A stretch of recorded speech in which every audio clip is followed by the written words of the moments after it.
মাঝ রাতের নিস্তব্ধতায় রুমানার ঘুম ভেঙে যায়। জানালার বাইরে মৃদু বাতাসে কেমন যেন ফিসফাস শব্দ। সে উঠে জানালা বন্ধ করতে গিয়ে দেখে বাগানে সাদা শাড়ি পরা এক মহিলা ধীরে ধীরে নাচছে।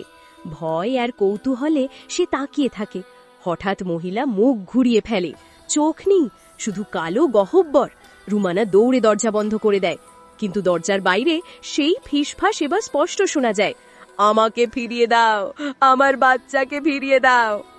এরপরে কি হলো তা জানার আগে যদি তুমি তোমার বাবাকে ভালোবেসে থাকো তাহলে আমার এই চ্যানেলটাকে সাবস্ক্রাইব করে দাও, আর না করলে ভাববো তুমি তোমার বাবাকে ভালোবাসো বা।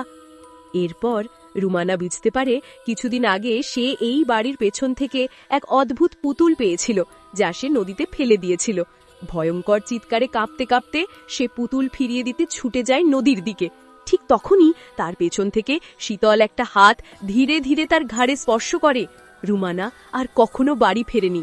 গ্রামের মানুষ বলে এখনো রাতের বেলায় নদীর ধার থেকে সেই কান্নার শব্দ শোনা যায়।